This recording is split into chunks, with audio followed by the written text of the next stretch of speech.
waited for a reply.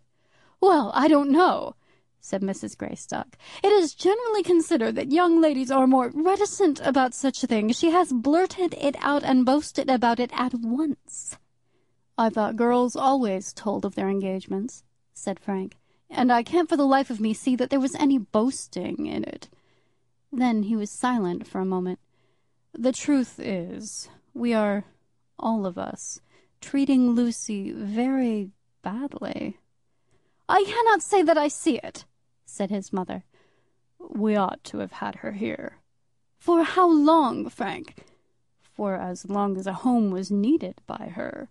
"Had you demanded it, Frank, she should have come, of course, but neither I nor your father could have had pleasure in receiving her as your future wife. You yourself say that it cannot be for 2 years at least." "I said 1 year."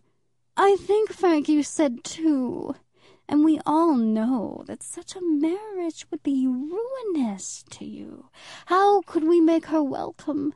Can you see your way to having a house for her to live in within 12 months?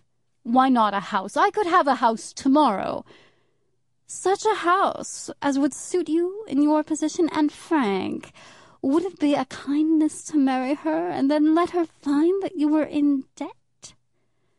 "I don't believe she'd care if she had nothing but a crust to eat." "She ought to care, Frank." "I think," said the dean to his son on the next day, "that in our class of life an imprudent marriage is the one thing that should be avoided. My marriage has been very happy, God knows, but I have always been a poor man, and feel it now when I am quite unable to help you. And yet your mother had some fortune. Nobody, I think, cares less for wealth than I do. I am content almost with nothing." The nothing with which the dean had hitherto been contented had always included every comfort of life: a well-kept table, good wine, new books, and canonical habiliments with the gloss still on. But as the Bobsborough tradesman had, through the agency of Mrs. Greystock, always supplied him with these things as though they came from the clouds, he really did believe that he never asked for anything.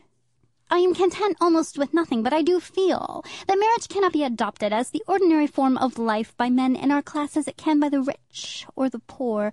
You, for instance, are called upon to live with the rich, but are not rich. That can only be done with wary walking, and is hardly consistent with a wife and children." "But men in my position do marry, sir." "After a certain age, or else they marry ladies with money. You see, Frank, there are not many men who go into Parliament with means so moderate as yours, and they who do perhaps have stricter ideas of economy." The dean did not say a word about Lucy Morris, and dealt entirely with generalities. In compliance with her son's advice, or almost command, Mrs. Greystock did not answer Lady Linlithgow's letter. He was going back to London, and would give personally, or by letter written there, what answer might be necessary. "You will then see Mrs. Morris?" asked his mother. "I shall certainly see Lucy. Something must be settled." There was a tone in his voice as he said this which gave some comfort to his mother. End of chapter 35. Recording by Sage Turtle. QuirkyNomads.com. Quirky Nomads Podcast.